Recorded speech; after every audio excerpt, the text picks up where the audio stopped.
quickly on the budget. This is May. You'll be putting out your new budget soon with the latest economic information and so forth. Is this going to be another protracted battle in Sacramento, or do you think we can deliver something a little more on time and get it done? Well, first of all, let me just say that I hope, obviously, that we will have a budget on time, which means in July 1. I think that when you look at last year, one should never forget that last year we had a $60 billion deficit. And I think Democrats and Republicans came together, and I really thought the world of them for doing that. Coming together and coming up with a compromise. This is the important word here, is compromise. No one can get stuck in the ideological corners.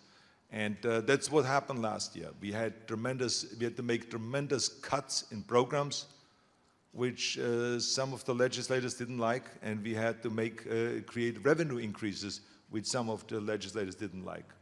I didn't like either one.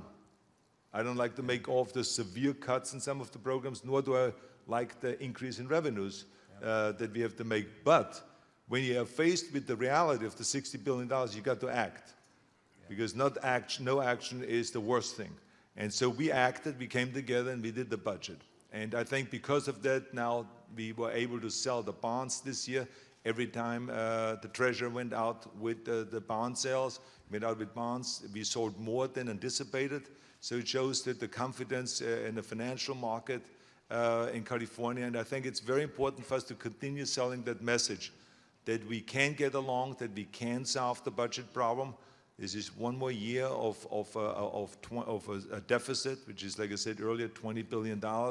And so to have it done on time is important. And there will be, again, cuts. There's no two ways about it, but there will be no revenues.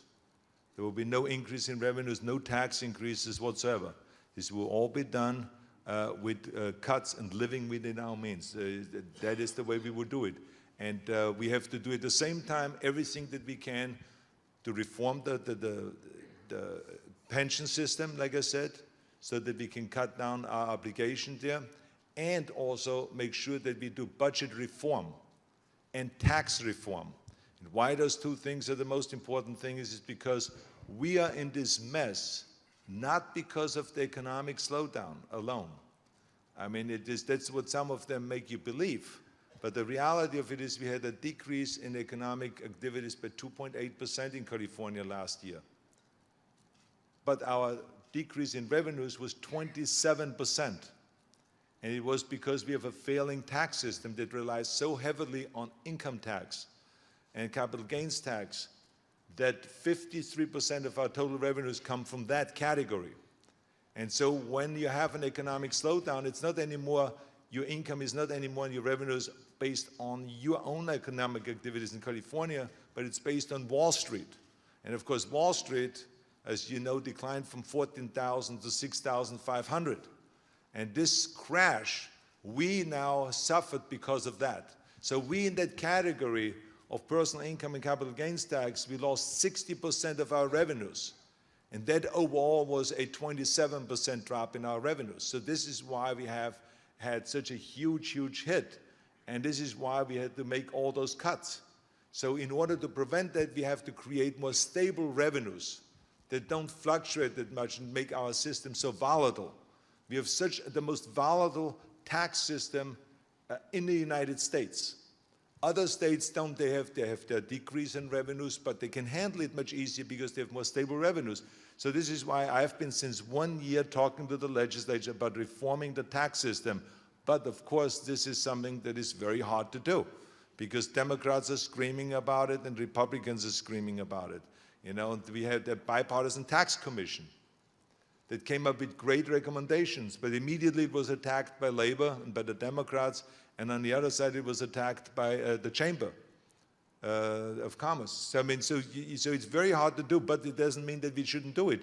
Even though I like, personally, coming from a competitive world, I like competition and I like to go in there and to do it, even though it's difficult to do. And the same is also, like I said, with our budget system. We are one of the only states in the United States that does not have a rainy day fund. Other states have a rainy day fund of at least 10% or 12.5% of their revenues. So if we have $100 billion in revenues, we should have a $12.5 billion rainy day fund. So that when our revenues spike, let's not spend all of that money each time. I know we get the pressure from the outside, from all the special interests. Let's spend and spend and spend, and eventually let's increase the taxes. But we should take that spike in revenues and put it aside and put some of it in the rainy day fund, because we know that we will need it. If we would have had that $12.5 billion and we would have split it in those 4 years where we have the problem, the last 2 years, this year and next year, then we would have had each year $3 billion. We could have given $2 billion more to education, kindergarten through 12, and $1 billion to higher education. And they need that money. Believe me, they need that money. We wouldn't have had to lay off all those teachers. So this is why it is so important to reform the budget system and the tax system and the pension system. And this is the year to do those things. Let's do it. In the remaining time, It's easy for you to say. Oh yeah, I can promise anything, and I do it all the time, and nobody has to elect me, so it's a great job. Hey, you know, it seems like just so short a time ago when we first had you here, and Governor Schwarzenegger, and it seemed a little weird and to have you move from the movie business into the world of politics and government. But now it seems we're very comfortable with you being governor, and yet given term limits, you won't be governor much longer. I really tried to change the Constitution. I failed at that, so it looks like you're going out. Could you just tell us, maybe reflect on the time? What do you think your, greatest achievement was, and where your disappointments might be? What advice would you give for the next governor? And maybe give us a little inkling, and we want the truth of what's next for Arnold Schwarzenegger. Well, first of all, let me just say that I think that I made the best decision by running for governor. I think there's nothing like it when you're an immigrant that comes over here to this country and you really see that everything that you've accomplished, that you've achieved, is because of California, is because of the United States. If it's my bodybuilding career, if it is my career in acting, if it is the money that I have made, my political career, all of those kind of things. So, of course, you have the urge of giving something back. And I've had that urge, since the beginning, since I came over here. That's why I got involved in Special Olympics and starting after-school programs for underprivileged kids, or starting working on the President's Council on Fitness, and starting the Governor's Council on Fitness, and all those things. But being governor is, of course, the greatest challenge, but it's also the greatest pleasure to go out and to work for 7 years, not getting paid, but just think about not yourself, but about the people and helping people. So this was really a very, very satisfying job and the greatest thing that I've ever done. And I was very appreciative that the people had the confidence in me and voted for me in the first place in 2003, and also re-elected me again in 2006. Now, as far as going to look at what is my biggest accomplishments and what are my biggest disappointments, I think that is something that I can think about when I'm out of office.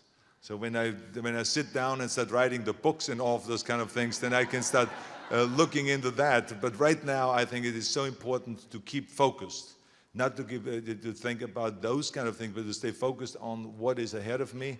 And so many people also ask me, what will I do? As you said, what will I do after I'm finished with it? I cannot go and put my foot into that next step, because I come from the athletic background, which is all about keeping the eye on the ball. And it's all about now.